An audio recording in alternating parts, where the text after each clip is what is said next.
Bismillahirrahmanirrahim. Welcome back to the pharmacology. Now we are actually starting the pharmacology. First, we cover the general pharmacology, in which we have to cover two things. One is the pharmacokinetics. Second thing is the pharmacodynamics.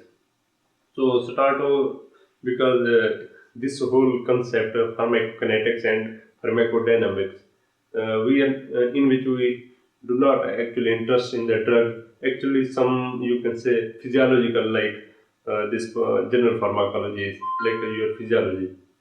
So we have to cover up this because this whole idea applied in our systemic pharmacology where we actually study the drug. So pharmacokinetics, although pharmacodynamics, I used this term in last lecture. So just recall your mind. As I mentioned, when we take a drug, so this drug after the by entering the mouth, esophagus, stomach, reach the intestine, where you can see on the side the blood vessel. So let's see, here is a drug. So when you look at this, this is moving here and it absorbs to the blood vessel. So this is our first step for the drug movement. If you give this drug intravenously, so your drug has there is no need for the absorption, so it's directly coming into the your blood vessel. So this route. So we actually use two words. One is the extravascular, other is the intravascular. Intravascular means inside the blood vessel. Extravascular outside the blood vessel means you are taking orally, sublingually, or rectally. So these all pathway are all these routes of taking drug are considered as extravascular, intravascular, and extravascular. Okay, so absorption. Then the next step is the distribution. So this drug has to distribute into different tissues. So let's say this drug is going to distribute into different tissues. For example, it reaches this is going to the your target tissue and going to the your other tissue and liver and the kidney. So there is importance for each target. If your drug reaches your actual target where they produce the actual effect, we call them the therapeutic effect. If it goes to other tissue, they cause the adverse effect or you consider the side effect. While in the liver, it metabolizes.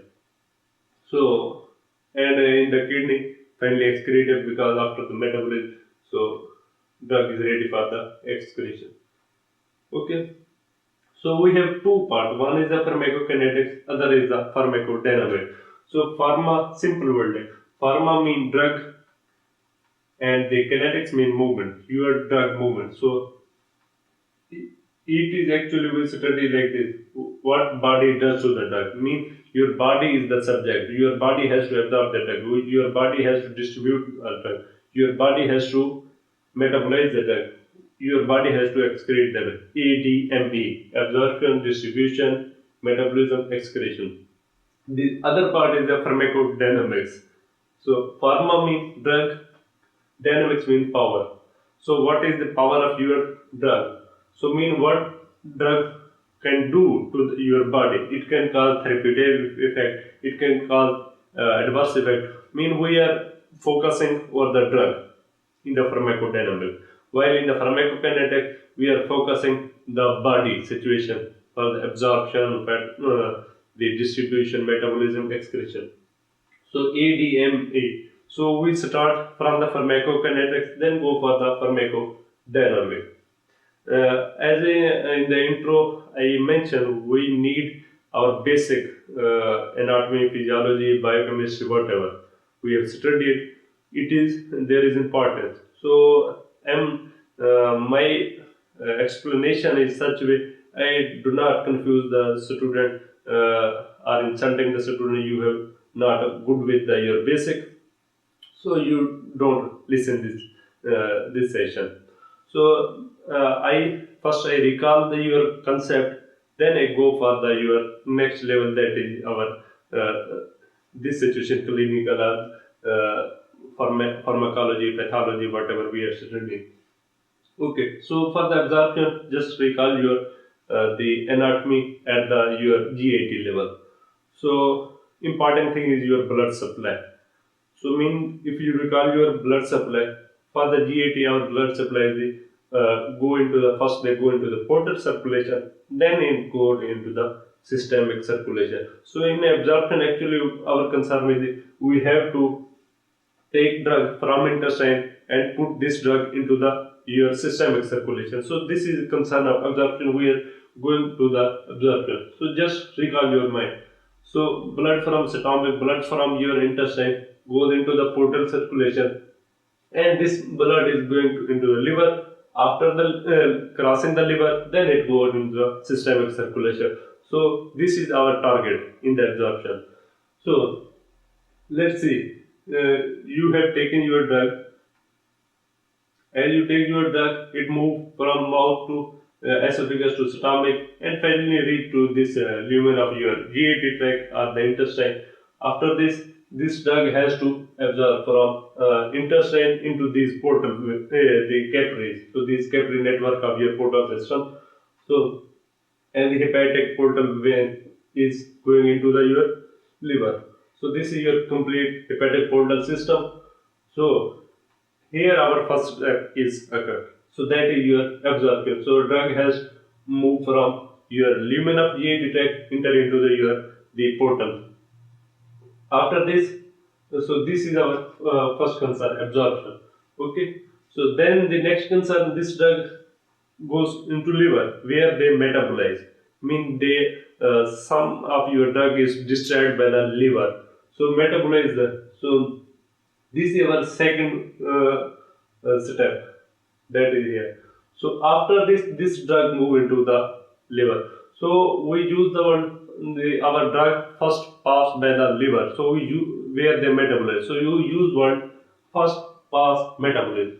First mean before they entering into a systemic circulation, some of drug is discharged by the liver because they are first passing by the liver where they metabolize. We use one first pass metabolism. So if you look at it, then the third strategy is there. So we use the word the biological available drug. We use bioavailability. Mean in simple. For example, you have given 100 mg and your 20 mg is discharged by the liver. 80 mg is reaching into the your systemic circulation.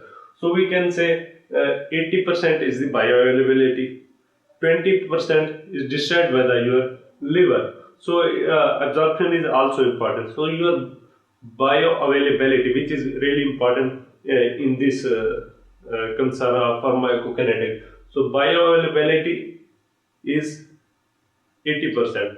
Why? Because your 20% is discharged by the liver or it's not properly absorbed. So in this concern, we absorption, although we have studied in the physiology, but these two terms, first pass metabolism, bioavailability, amount of drug reaching in the systemic circulation, and first pass metabolism, the drug discharged by the liver. So this is our first concern. So we need to look at the actually why we are interested. So some drug bypass the first pass metabolism, some drug undergo the first pass metabolism. So let's see, if you have given the drug intravenously, does this drug first pass metabolize? Of course not. Why? It's not going into portal circulation. This is drug is directly entering into our vein system. So that's why there is no need for the absorption. There is no need for the first pass metabolism. So your bioavailability depend upon these two things. Absorption, first one. If these two things are bypassed, means your bioavailability will be 100%. So only intravenous route where your bioavailability is the 100%. If you look at the other thing, for example, orally, if you when you look at the orally, they have to absorb, they have to first pass metabolism. Means their bioavailability will be less than 100% because it may not 100% absorb, it may not reach the systemic circulation 100%. Yeah, because some drug is discharged by the liver. So you can see here. So if you look at the amount of drug here and here, so because some drug is discharged by the liver. Okay. If you look at the other route, for example, sublingual. Have you seen, for example, a patient come with angina? Angina mean chest pain like or myocardial infarction patient, heart attack, which you call it normally. So what do?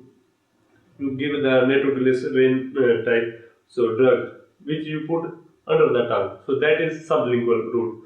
So in this step, our drug has to absorb, but they have not have to first pass metabolism. So they are bypassing the first pass because this is here is systemic circulation. So this drug directly absorbed by the capillary network which is under the tongue.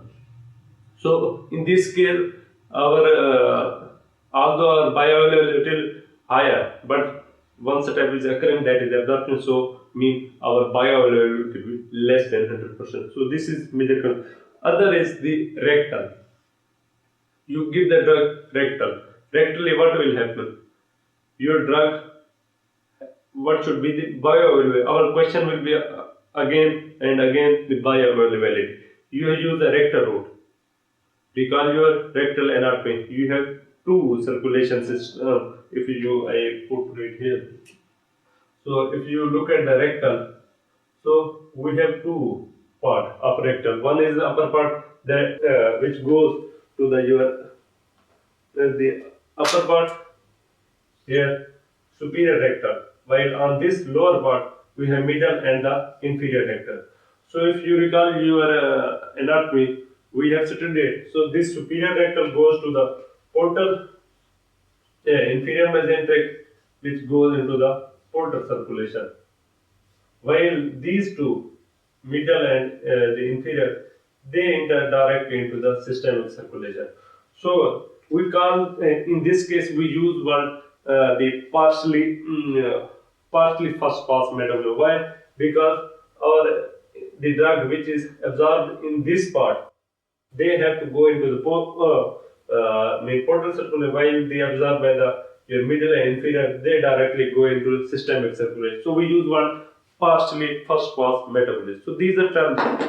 I cover these two terms, first pass and bioavailability, then go for the absorption because it's very straightforward like your physiology.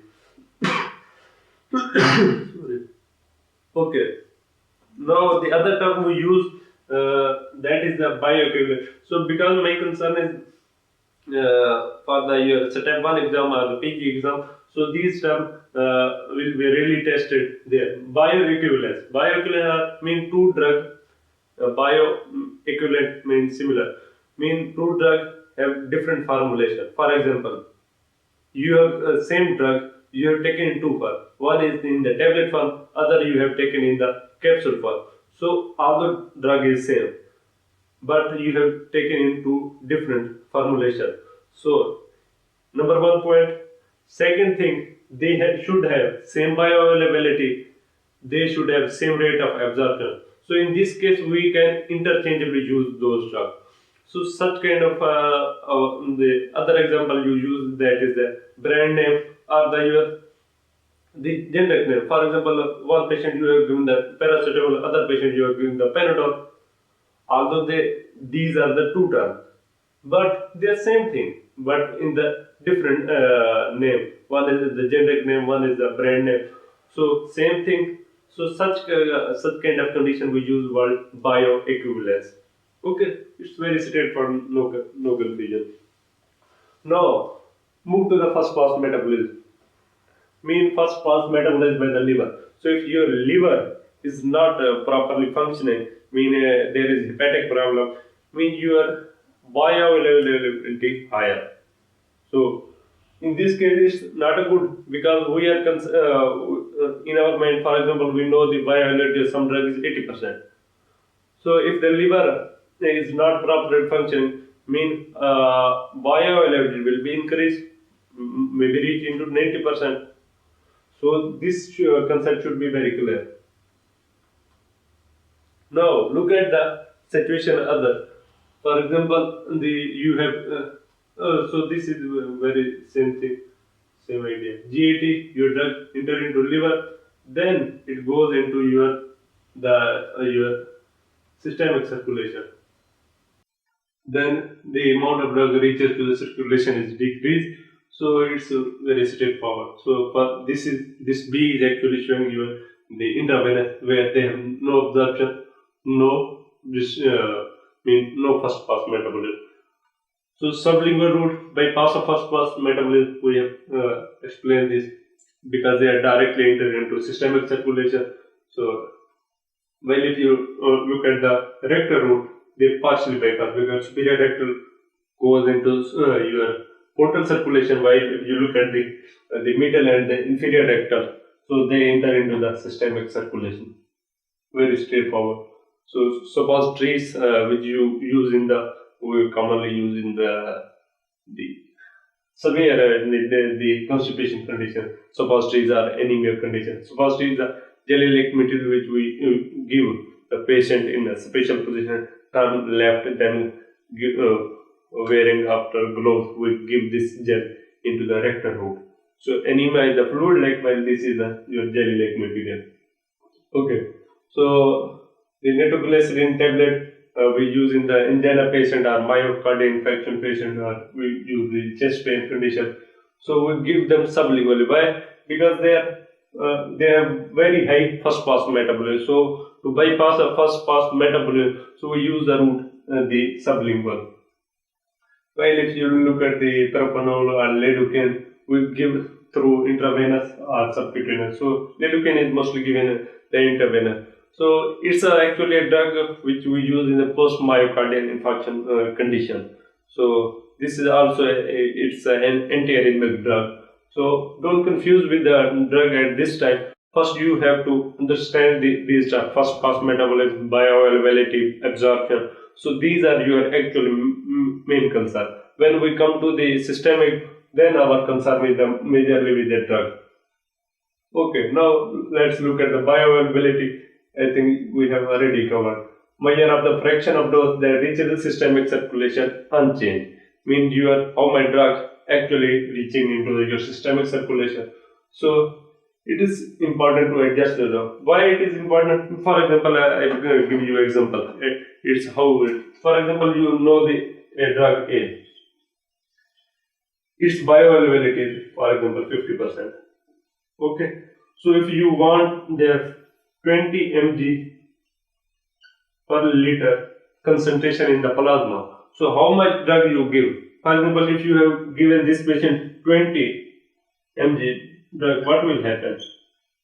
If you given 20 mg, mean 50% will be destroyed by the first pass metabolism. So 10 mg will reach to your systemic circulation. So in this condition, we can adjust the dose. How can we adjust? We give 40 mg in order to gain our 20 mg. So first, bioavailability is important. If we know the bioavailability of drug, we can adjust the dose. If it's 80%, we can change with the condition. 50%, 60%. Intravenous there is important because there is always 100%. So don't confuse with the intravenous. All other routes have less than 100% depending upon their condition. How much they are first pass metabolism, how much they are absorbed. Okay. So for the IV there is 100%, while for example orally or other extravascular pathway is less than 100%. So it depends on two things. Number one is the absorption. Number two is the first pass metabolism. Very straightforward. Now let's a graph which is most of the time is tested in your this concept is actually tested in the step 1 exam. So let's see at the 0 time what's happening. Here is plasma drug concentration on this side y-axis, on the x-axis we are showing the time. So for example, you have given intravascular dose for the IV bolus. IV bolus in the hypoglycemic condition too, we give the IV bolus. Okay, so what will happen? As you give the drug, your drug directly entering into your intravenous. mean what will happen? Your concentration reaches right here. So like this up, and eventually by the time it's going to distribute, it's going to metabolize, it's going to excrete. So this is actually the area for your intravascular. So if you compare with the extravascular, for example, you give a drug dose with the orally.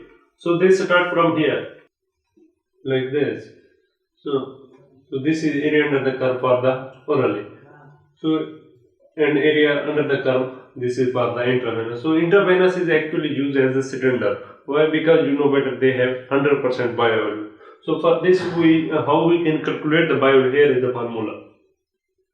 So area under the curve orally versus over the dose orally divided by area under the curve intravenous over the dose intravenous. So we can change multiply by 100. So this gives a fraction, and by multiplying 100 we got the actual percentage. So or we can use like this. So by changing your mathematical calculation, so change your division with the multiplication. So dose, this will come over here and this come here. So like this.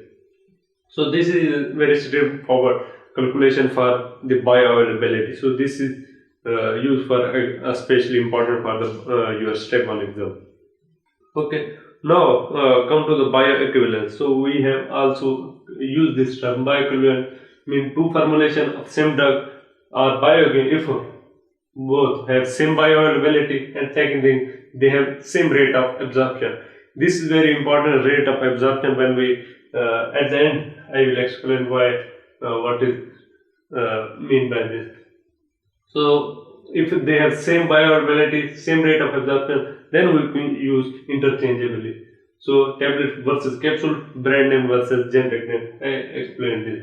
So if you look at the various drug absorption of various drug given by oral route, so liquid, syrups, elixirs, so they have fastest, while if you move for suspension, powder, capsule, tablet, coated tablet, enteric coated, they have slowest rate of absorption. So this is actually important when you use the different formulation. So there is some changing in the rate of absorption. Okay. So now we actually come to the absorption. This actually very important. So because it's also part of your physiology as well as the pharmacology.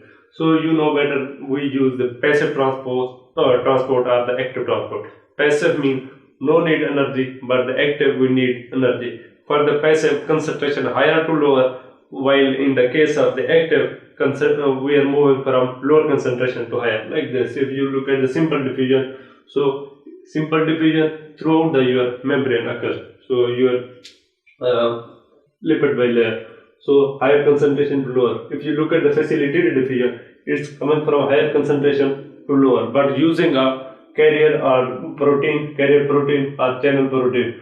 So this is part of facilitated. If you look at the active transport, they are moving from lower concentration to higher concentration. So because they are going against the gravity, so against the concentration gradient, so they need energy in the form of ATP. Okay, so here is all the points are mentioned here. Higher to lower concentration in simple diffusion, no carrier needed. So because there is no carrier, so you can your drug can move throughout the membrane, mean there is no saturation. If there is carrier present, like in the facilitated diffusion or in the active transport, so mean there possibility of the saturation, mean when the all carrier are used, mean you are no more drug. If you are increasing the concentration or changing in the concentration, no increase in the transport. Why? Because they are all the channel are being used, mean your all seat of your flight is booked. Okay, no energy needed. While in this case, higher to lower, but carrier is needed, so they are saturatable, while no energy needed in this case. While if you compare with the active transport, they are against they are low to high concentration, carrier is needed, energy is also needed. So all three things are opposite with this. Okay, so if you put this concept into graph, so they look like this. drug on this side, transport on this side. For the simple definition, because there is no saturation, so the graph is like this. So linear line, linear because why? No saturation. You increasing the concentration, you increasing the drug, your transport will increase. While in this case, drug and transport, if you look at here, so although you are increasing the drug, your transport increase, but at a time when your all the carrier has been used, if you increase the drug, your transport will not increase because they are saturated. Same thing applied over there in the active transport. Drug transport initially increase the concentration, the transport will increase. Finally, they slow move like this because this is saturated. Okay, very straightforward. So a mechanism transport. So these are just terminology. You are ready. So for example, epithelial cell is here. So they are connected by different tight junction. So you can see it. So these are actually tight junction. Okay. So let's see. So there are different mechanism of transport. For example, here is capillaries on this side. This is your apical side. This is your basolateral. So students confused what does mean by apical and basal. The side which is toward the blood vessel, basolateral, blood vessel, basolateral. Apical is the opposite, that is toward the lumen of your the intestine or epithelial cell. Okay. So transcellular means in the crossing your cell, across the cell. So like and the other is paracellular, between the cell, and the other is your vascular. Three route actually we use transport. Transcellular like this, it is crossing your cell, epithelial cell. So this is reaching into capillary. So this is transcellular. This is passive diffusion. So other is like this, using the carrier. So this is also part of your transcellular transport. So by using the carrier, so it's a carrier mediated transport we consider as the facilitated transport. While the paracellular, so they are in between the your epithelial cell like this. Okay. So paracellular. So vesicular, where we use the endocytosis or exocytosis. So this is like this. So first the endocytosis. Okay, then enter into the cell, and then exocytosis, and finally reaches the cavity. So this is two parts, endocytosis and the exocytosis occur. So this is actually used for the when this molecular size of your drug is larger. Okay, sorry. So in the physiology you also studied when in this case your membrane is going to decrease or reduce. Why? Because this part of membrane is going with the your endocytosis, so this part, while in the exocytosis your membrane is going to increase. So this is part of physiology, I am not concerned. Okay. Now come to the actually absorption. So although this is absorption, these are mechanisms are the way of transport. So what are the factors which help this transport, passive, active? So first, very important. So because my explanation is in the initially I explain the difficult part, then at the end just go through the slides. So pH, just recall your mind, because if you have very good basic you can understand pH. So first factor which affects in your absorption, pH, acidic and basic, very important. So when your hydrogen concentration is high, means your pH is low, then we call them the acidic. If your hydrogen concentration is low, means your pH will be high, and this is basic. So medium. So we use two terms. One is the acidic, basic. Acidic has ability, because they have high hydrogen ion concentration, so they have ability to donate hydrogen ion, donate proton, while basic has ability to receive the proton. So this is very straightforward. So now look at the pKa. pK is a term we come to later. So we are applying this into the drug. So this pH concept. Our drug come into two forms. Either they will be a weak acid, either they would be a weak base. So for both we have to look at their absorption and the elimination. Absorption and elimination. So this is actually confusing for some students. So I use simple explanation for them, my friends. So, two medium, as you see, when you a very simple, I use example. For example, you are going into your class, you find two kind of people. One are naughty guy, one are the cool guy. So, like this, naughty guy and the cool guy. Okay. So just apply this concept because this will help you understand. So naughty guy, cool guy. When the cool guy enter into naughty guy family, so they don't like this. They want to get rid of this. They feel irritating. Okay, or heartbroken, you can say, and they start sweating. Just for the example. So and want to get rid of that. Why I am using this example? Because this concept is applied here. So heartbroken, you can say, mean they are ionized, or you can say, okay, heartbroken. Sweating mean watery, mean hydrophilic,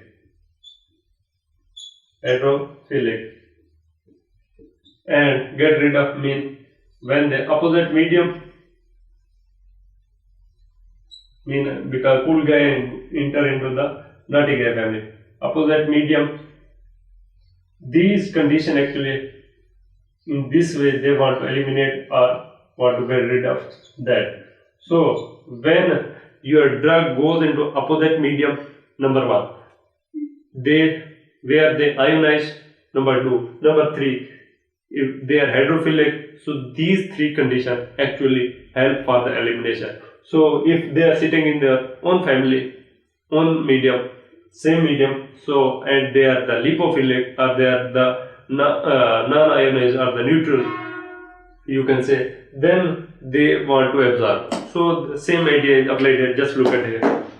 Okay, so for example, weak acid. So weak acid, when they sit in the acidic medium, they are non-ionized, so they are lipophilic. So this help for the absorption of the weak acid. While if you look at the elimination, for the elimination, they would be more basic. When they go into the basic medium, they ionize, they become hydrophilic. Vice versa for weak bases, absorption medium should be basic, so non-ionized, and lipophilic. For elimination, medium should be opposite, acidic, ionized, and your hydrophilic. So only medium is changing. The concept is same. Okay. So this is very important because for the absorption, when we want to absorb, for example, acidic drug would like to absorb in the stomach. Why stomach? Because your stomach pH is low, means it's more acidic. When the weak base drug would like to absorb in the your intestine because there is pH is greater than the stomach. Okay. So also surface area also helps for the absorption. So what is pK? pK is that point where your drug, mean those friends where you want to sit are also get rid of. So mean 50-50. 50% ionized, 50% unionized. So that is actually pKa. Okay. Now apply this concept for their weak acid. For example, aspirin is a good example. So here is aspirin in the acidic medium. As in the acidic medium, they are non-ionized. If they go into the basic medium, what will happen? They give the proton because they have ability to donate the hydrogen ion. So in this case, so they are non-ionized in the acidic medium, so they would like to absorb. While go into opposite, they ionize, and finally what will happen? They want to eliminate. If you apply the weak base, for example the morphine, so what will happen? For example, here is morphine. So basic to in the basic they are non-ionized. As they go into the acidic, where they receive the hydrogen ion. So what will happen? Non-ionized in this medium in the basic, while as they go into the acidic medium, they would ionize. So ionize help the elimination. So Now other term which is used the protonated form in the mostly in the when you see the MCQ. So protonated, unprotonated. So if you look at here non-ionized form. So this is actually your protonated means your hydrogen ion is removed. While in the acidic this is protonated form. So while if you compare in this case, here is protonated form mean hydrogen ion is added, while in this is unprotonated. So protonated mean because protonated mean hydrogen is present. So it's important for the acidic. So they are absorbed, while opposite for the your basic medium. So protonated form of your basic drug will eliminate. Very simple. So just think about that. It's very easy. Okay. Now pK. Why I am discussing pK? Let's see. Here is your scale of your pH scale, 0 to 14 euro-meter. So let's say, for example, a drug which has pK, for example, 2. So how why we are explaining the pK? So if we move from here to here, this is for this drug. This is should be the basic medium. Okay, for here to here, this will be the acidic medium considered for the this drug. So your question comes like this. For example, you have given the drug which has pK at 2. So you have to know the pH of medium, pH minus pK, ionized form and unionized. How we can calculate? Let's see. If your pH of medium is 2, what is 2 minus 2? 0. pH is 0. So your drug will be 50% ionized, 50% non-unionized. So this is you know better. This is definition of your pH at this point. As we move from 2 to 3 pH. So for example, here to here, 2 to 3 like that. So what should be the pH minus 3 minus 2 1. So your drug will be 90% ionized, 10% unionized. So if you move from 4, your pH difference is pH difference 2, 99% is ionized, 1% is unionized. So 5.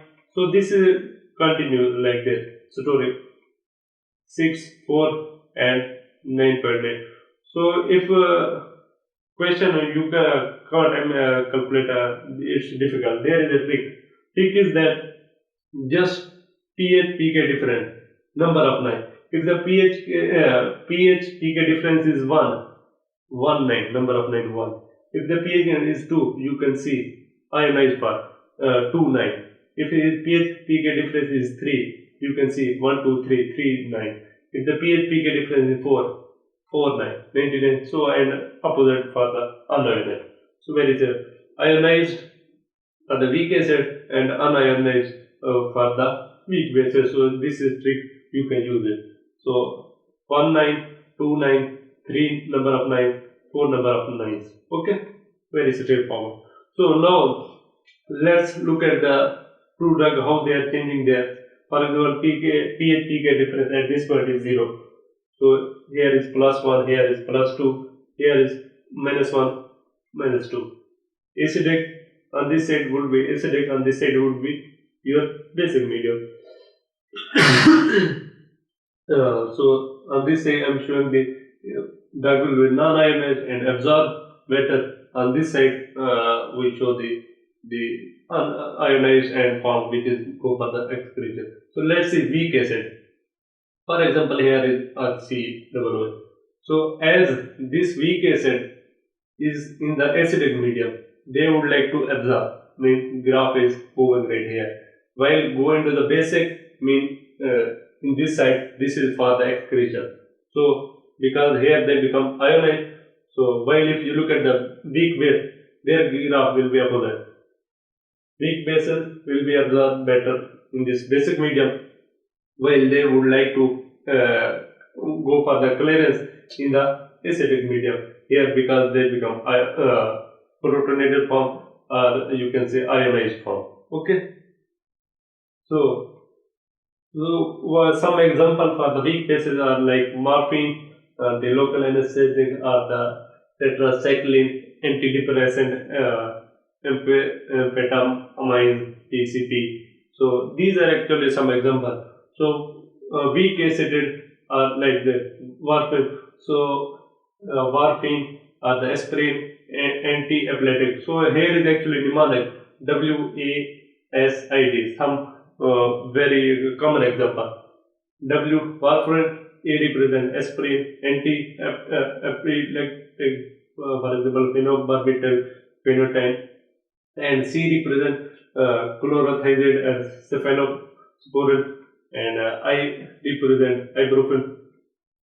Dopamine diuretics like loop or thiazide diuretics are very good example. So weak acid W warfarin, A represent aspirin, anti-epileptic,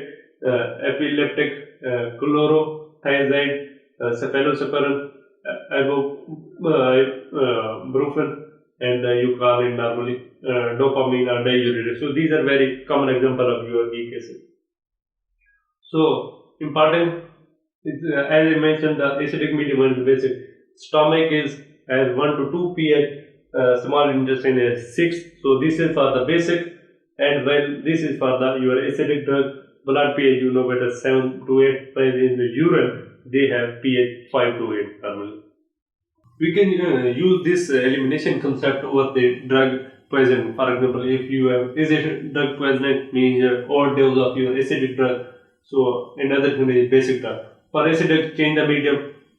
You should alkalize the urine because it's acidic drug drug ionized and finally excreted. If you basic drug poisoning occur, what you have do urine acidify, drug will be ionized and finally excreted. For example, barbiturate or silicylate, these are drugs just for example. So in this condition, we how we can alkalize the urine by giving the sodium bicarbonate. So finally, ionization excretion for the basic drug, for example, morphine or amphetamine.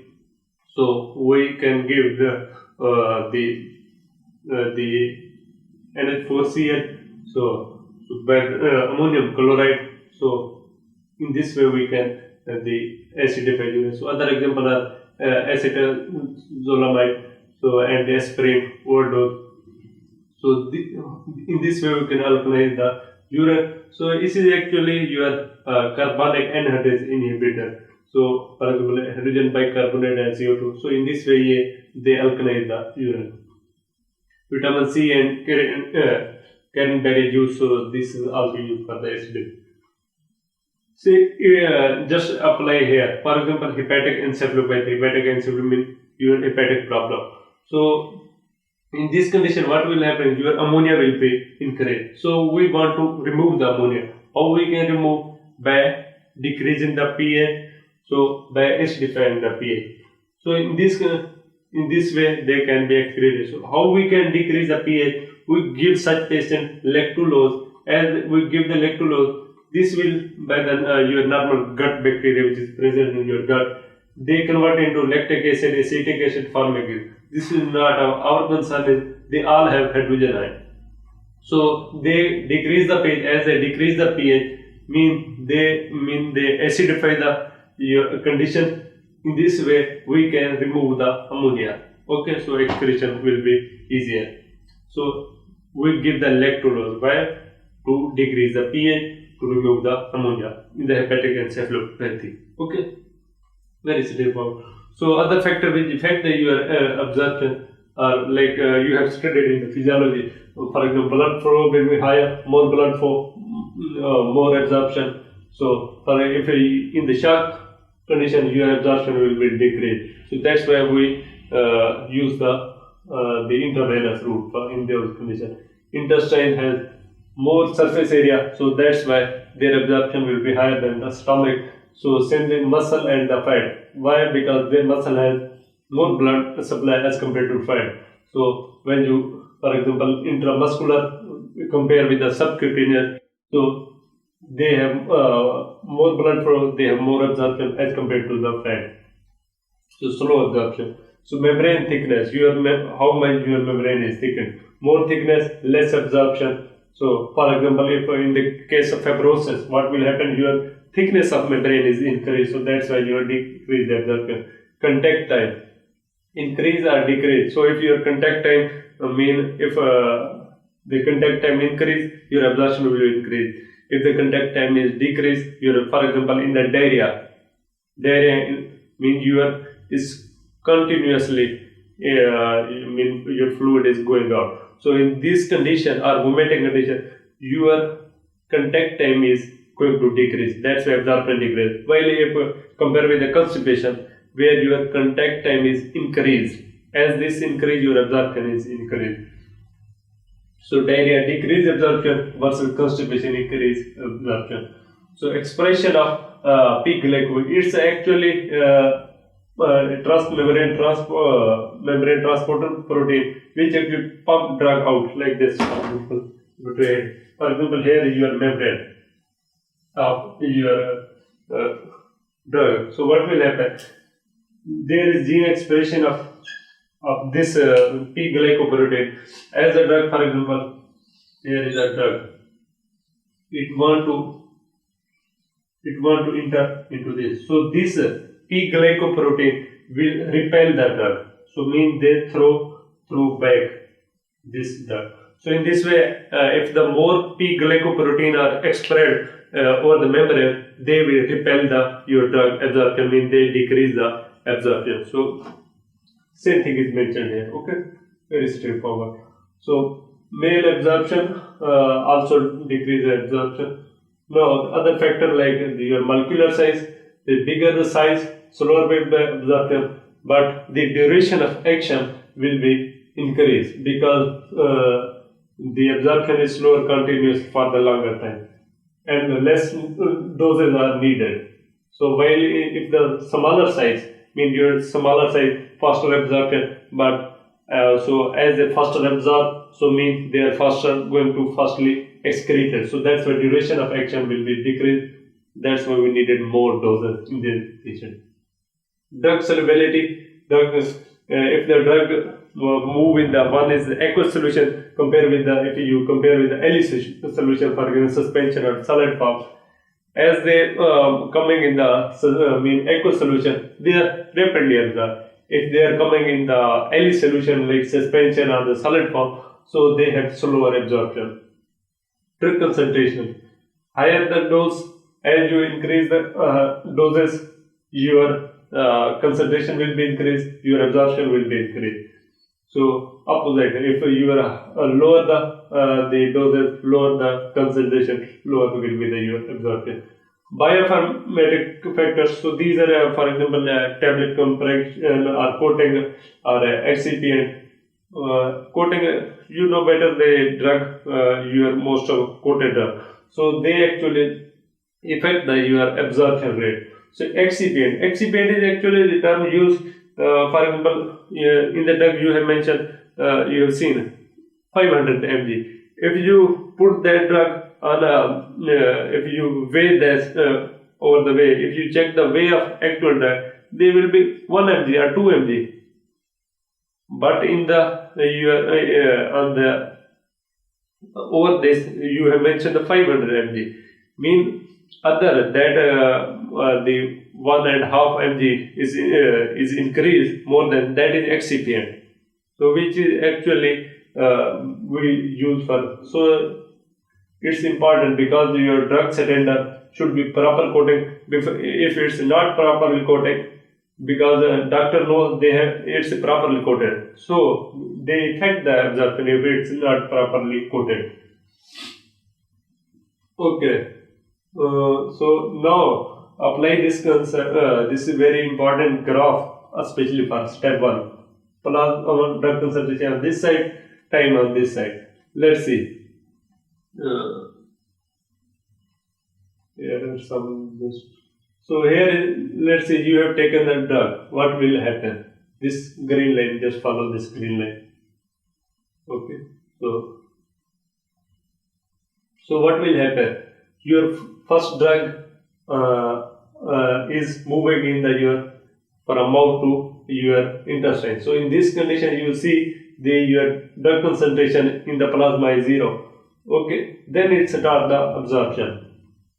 So this period where it's moving in your intestine or you can say gut is the lag time. Okay, so eventually what will happen? Your plasma concentration going to increase as they reaches at this level. What is this? This is actually your minimum effective concentration. Mean at this from here it start the show the effect over the body. Okay, well, this is your maximum effective concentration. So this area is actually important. So from here to here, that is your therapeutic window or range. So from here to here, you can give the drug in between this. If you cross this border, mean you are going to toxicity causing the. So this is actually maximum effective concentration as well as you can say minimum your toxic concentration. Over this, if you have overdose it cross this border, it causes a more adverse effect. Okay, so this is toxicity range. If this whole period, because it show effect from at this point, so this complete period, the gut period or the increasing concentration period, so this is actually onset of activity period we call that. Okay, so finally reaches the peak level, so the time to peak and reaches the C maximum concentration maximum, also the time maximum time and maximum concentration at this point. Okay, so then it distribute, metabolize, eliminate. So don't confuse me. One time absorption is occurring, other time distribution occur. But so there, if some if drug is going to absorb, some is going to distribute, some is going to metabolize, some is going to eliminate. So all the factors apply at the same time. So this part is actually your action period, part of your. So we consider duration of action. This time. Okay. So absorption ADME. So absorption, just look at here.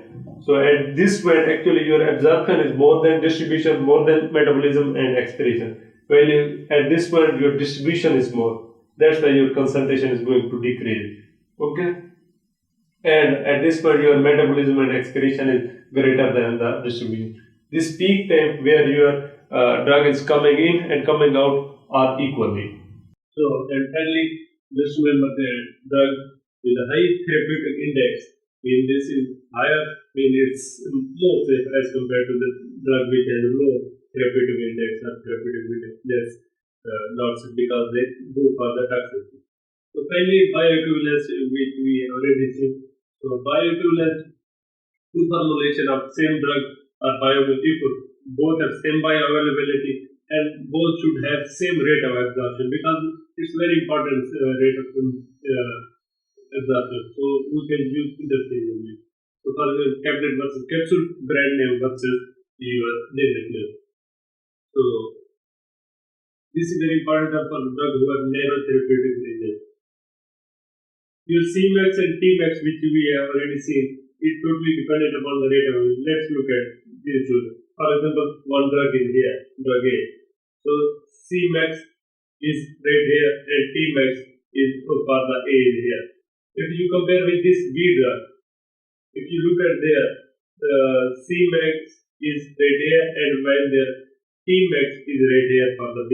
So if you compare, drug A has greater rate of absorption. So they reach in short time in the Cmax. So but their Cmax is higher. If you compare the Cmax B for the, so they reach the Cmax but takes time. So Tmax is greater but Cmax is less for the B. So your Cmax means your concentration peak dependent upon your rate of absorption and time also dependent upon the rate of absorption. So if you change, these two drugs are not bioequivalent. So if they have same graph for both, then you consider bio. Because if you use, for example, A and instead of B, so what will happen? Let's see. If this line is, for example, the you consider the your maximum or the minimum effective concentration, for example. So if this is minimum effective concentration, B is not reached at this point. Okay, so but your Cmax perform the job and cause the action. Or you consider, if you consider this point, for example, reference point as a toxic point, toxicity concentration, like minimum toxic concentration. So your A cause the toxicity, but your B don't cause the toxicity. So when you use the two drugs of same thing, you should know their bioavailability should be same and their rate of absorption should be same. So for the first example, Cmax will be high, but the Tmax will be less. For the slower example, Cmax is less and the Tmax is greater. Okay, so no drug A and B are not bioavailable. So here is slow release, while in this is rapid. So I think absorption is over there. So we stop it here. Inshallah, we cover the distribution. So in this lecture, what we have covered, first we have to look at the first of metabolism. You must take only the IV has the 100% bioavailability, and they bypass the your, you can say, the first pass metabolism. Bioavailability amount of reaches in the general circulation. Then we have look at the different mechanism of absorption. Okay, so the different factor, especially pH, is very important. Hydrophilic, ionized, and the opposite medium is better for the excretion, while the your lipophilic or the non-ionized form, same medium, that is better for the absorption. Okay, then we have other factors, for example, the contact time, blood flow, surface area, all these factors helping. This but the other factor, for example, is membrane thickness, that decreasing glycoprotein, P-glycoprotein, that is also decreasing your rate of absorption. So finally, we have also discussed the bioequivalence. So in which we have there, if we use two drugs interchange, they should have rate of similar, and they should have the same your bioavailability. So thank you very much. Inshallah, we will go for the distribution in the upcoming session.